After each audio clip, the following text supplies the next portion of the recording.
So yung mga kaasang no, nandito na naman tayo sa farm at yun nga, may mga orders ako at yung mga kinuha kong guppies no nakaraan naubos.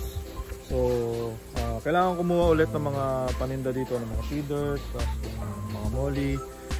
At nagkaka-problema na naman tayo dito guys no. Nung unang nagiging problema natin pag summer kasi yung itong dahon nito tsaka yung mga bulaklak ng puno ng mangga yung inahulog dito. Ngayon naman dahil tag-ulan na, marami naman siya ngayon yung yung green ano ba tawag yan, yung lumulutang na yan. Nakalimutan ko na kung tawag dyan sa halaman na yan na lumulutang. So makita nyo kumakapal yung halaman. At yun, matatakpan niya yan soon. Hindi pa ngayon no, pero soon ito medyo natatakpan no. So mahirap alisin yan kasi kumakalat talaga yan. Ito ang dami na din. So yan naman ang magiging problema natin dahil kailangan natin tanggalin yan.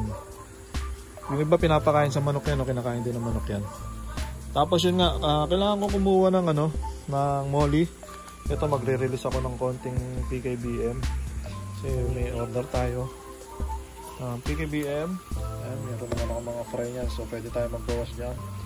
Tapos itong yellow platinum, ayan, marami rin nag-order niyan. Naubos na kasi yung nakaraang kinuha natin. Marami rin naman ang fry niyan, so hindi naman maapektuhan yung pagdami nila. Tapos yun nga, iniisip ko na yung mga pea dirt. Gusto ko halos pea dirt na lang lahat. So yung ibang mga lalagyan na parang wala naman, ito kasi ang dami. Ito parang gusto ko na i-reset to ito yung metal snake skin blacktail MSSBT. Hindi ko gusto yung kinalabasan yung pattern niya hindi ganun kaganda yung lumabas. So gusto ko sana i-drain to. Kaso ang problema nito, pag i-reset ko yan, kailangan ko i-drain yan syempre bago ko lagyan ng isda na bagong strain. Kailangan malinis muna yan at masigurado natin na mawala yung kahit fry niyan kasi dalawang fry pag may natira tas lumaki kasabay na nung mga ilalagay natin bago maghahalo yung strain niya. Yun ang nagiging problema ko dito minsan pag nagre-reset ako. May mga natitirang maliit na fry na hindi natin nakikita. Minsan nga sa net lang tas nahahalo sila sa ibang strain. Pag ganon wala na, tapon na yon. Isang buong tab yun, tapon yun. Kasi hindi na pure strain yan yung mga natin, feeder. Dumami na rin dito koi feeder. Tapos ayan nga yung sinadya ko ngayon. Ito koi feeder din. Ito pala isang to, medyo konti ang laman. Parang breeders lang ng ng ano ba tawag dito? Parang purple dragon Ayan. Ano konti na. Linisan ko muna to, tapos lalagyan ko ng pea dirt. Tapos kukuha tayo. Ito, nilagyan ni Papa ng hindi ko alam kung anong string. Naglagay na naman siya ng string kasi ito dati hindi ko mapalino to. Pero nilagyan ko rin lupa. Ngayon ang dami niya, parang mix na chops na naman. So si Papa kasi nanghinahin siya na itapon yung mga ganyan. Pinaparami niya. So ang problema ko naman dyan, hindi ko naman yan naibenta. Pati dito, tagal na niyang mga chops na yan. Ito yung mga strikta natin, ang lalaki na.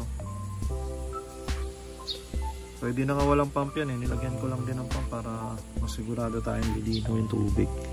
Ano to? Ang halaman to. Mulutang. So ayun, kuha muna ako ng mga kukunin ko tapos pakita ko sa inyo kukunin ko. Ito lang naman yan. Tapos yung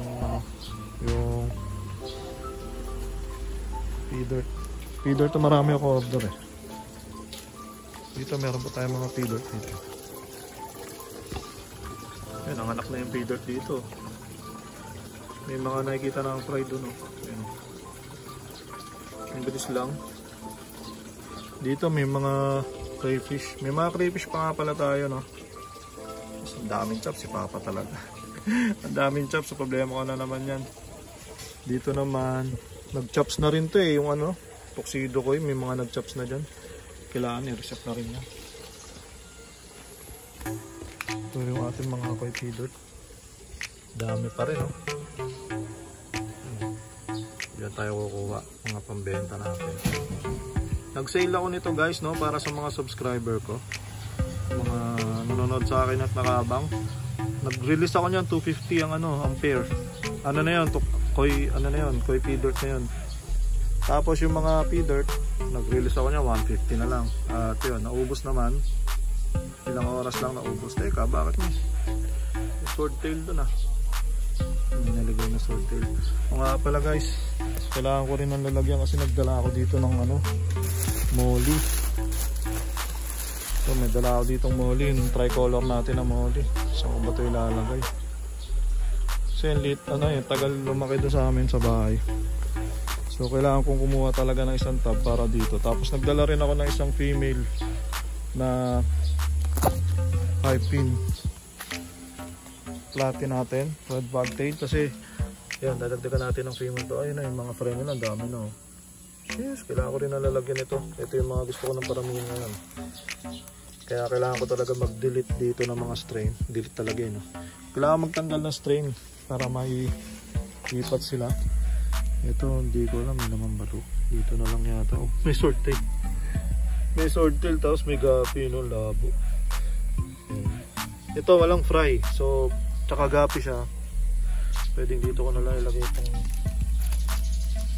tricolor natin. Sana huwag kayong huwag kayong magkaroon ng problema dyan dahil medyo mamahalin itong ating tricolor. Mahal pa ito ngayon eh. Ito yung bigay sa atin ni Mitra. Sana parami rin natin dito. Ang ganda. Sa bahay ilang buwan na yan eh, pero hindi lumaki, hindi rin nag-anak. So trabaho muna tayo. So yun mga kasong, no, literal na tinaob ko tong isang tab. Ang nakalagay dito nung karaan tuxedo koi. So ito na yung mga tuxedo koi natin. Pipilihan ko pa yan guys, no? May mga kalpa dyan. Tapos bebenta ko na iba. Tapos magre-reset tayo nyan dahil kailangan natin mag-reset. Matagal na rin ito strain na ito eh. May mga pangit na rin na lumalabas talaga. Tapos ito, lalagay natin dito bagong tubig, tapos koi P-dirt para mas mabilis dumami yung koi P-dirt. So kailangan pa natin na ibang lalagyan pa. Try natin magtaob dun. Naalala ko rin guys yung yung isang tab natin dito na ubos din to eh. So kaya may mga fry pa din, pero kaya na natin siguro ulihin yan. Hindi ko to may tataob eh, pero ang tingin ko yung tricolor natin na molly na dala, dito ko na lang ilalagay. Para kung sakaling magka-problema man yung mga guppies, hindi siya magko-crossbreed naman sa molly. So dito yung mga nakuha natin na tuxedo koi. Ayan. Tapos yan, kunin na rin natin yung mga mahuhuli pa natin dito. Ilang peraso na lang ito nakikita ko. Parang 4 na peraso na lang. May mga fry siya eh, pero parang konti na lang din. Mas marami pa yung lamok. Ganun na kaya. Tapos lalagay ko dito yung yung tricolor natin yun. Para mas mahirap kasi tanggalin yun nandun eh. Mas marami sila eh. Dito na lang yun. Katabi ng ating mga grabe kalalaki AFP. May mga AFP ako sa bahay. Meron yung dito ang lalaki. Lalaki na. Tapos koi P-dirt. So tingnan din natin kung maalis natin yung laman. Ano naman ang laman nito? Matawag dyan? Purple dragon dito. Napakarami kong purple dragon dito. Pati sa bahay dami ko yun. Ayan o, purple dragon yun lahat. Gandun. Ito baka linisan ko na rin. Hindi ko lang mataob eh. Hindi naman natin itaob para sigurado. Kaso kailangan natin maghintay ng ilang araw para malagyan ulit. Dito ko na lang ilalagay pala yung red balloon platy. Red balloon, tama. Red balloon platy, yung 4 na perasong malaki kasi may mga fry na. Dito ko ilalagay yun. Hindi pala red balloon platy yun. Red wagtail, high pin platy. Tapos dito naman yung tricolor. Hirap mag-explain, no? Kapagod. Dito naman yung ating mga, anong sabi ko dito? Purple dragon. Purple dragon yun, lalaki yun. Ilipat ko na lang yan dito. Sama ko na lang sa community. Dami. Grabe. Pinabaliktad ko lang, may mga sumasabi. So nakita ko dito mga mga parang wala pang 10 piraso, 5 piraso lang ata. Yan o. Ganda rin eh oh. Ganda rin ang mga naiwan. Dami ko pa niyan guys. Mura ko na lang binibenta yan. 150 na lang ang pair. Uwi tayo niya marami. 150 per kadalasan ng mga binibenta ko kasi. Yan, parang wala na. Meron pa. Dito nga natin ilalagay yung dinala natin na plati. Yan o, red one to lighting. Pati yung mga nandun sa kabila. Lagay na rin natin dito. Patiningin muna natin para mas makita natin. Ito pinapatinin ko kasi baka meron pa natira bago natin i-release itong ating tricolor. Sana walang mangyari sa inyo dyan. Medyo lumabo yung tubig eh. So yung mga kasang, kuha naman tayo dito ng mga pea-dirt natin.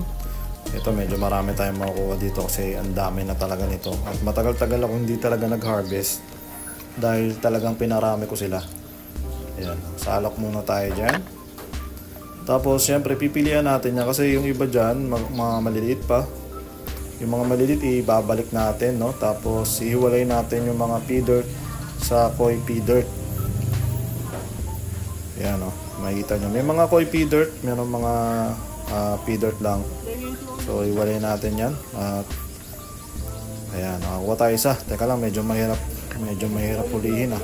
Lumabit pa isa. Uy, ko dyan. Kuha tayong kutsara. So yung mga kaasang, no, meron na tayong kutsara na pangkuha dito. At para mas madali natin mahuhuli at mapipili. Kaya kagaya niyan, ito, pea dirt lang ito. Ayan, ganda, no? Kaso, putol yung ano. May split yung ano, yung buntot niya. Siguro na damage nung hinuli natin kanina. So yung mga ganon, di ko na rin binibenta yun. Ginagawa ko na lang breeders. Maganda pa rin naman yon, kaso pag pangbenta kasi hindi pwede yung may mga punti yung buntot talaga. Kaya kailangan natin pilihan talaga yan. So ayun, kukuha ako ng mga 5 pairs lang siguro o tig 10 pair kung may makukuha tayo, no? Ang problema ko kasi dito yung mga female. Marami tayong nakikitang male pero yung mga female natin eh maliliit pa. So ayan, ang dami ko nakukuha ano. Mas marami yata yung pea dirt. Ayan, no? Mga joby size pa to guys, no? Hindi pa to yung talaga full grown. At lalaki pa to. Pag, yan, kunyari, nakabili kayo sa akin, lalaki pa to. So, yung mga pea dirt, binibenta ko yan sa akin mga subscribers na 150. Tapos yung koi pea dirt, 250 lang. So, murang-mura na yan, guys. Yan, mga koi pea dirt. Ganda, di ba? So, yung mga kasang, ito yung mga nakuha ko, siguro mga 15 pairs yan. Ayun, may mga naka-reserve na rin ako dyan. So, pakita lang natin yung side view niya. Ayan, o. O, diba? Ang ganda naman. O. Tapos, 150 lang ang pea dirt. Saan ka pa, no? May nagbebenta bang ganyan dito? Parang ako lang ata. Pero para sa mga subscribers ko lang yun, no? Sa mga hindi ko subscribers, 250 talaga ang benta ko sa pea dirt. Tapos yung koi pea dirt, 350. Mura pa nga rin, diba? Kuha rin tayo ng PKBM.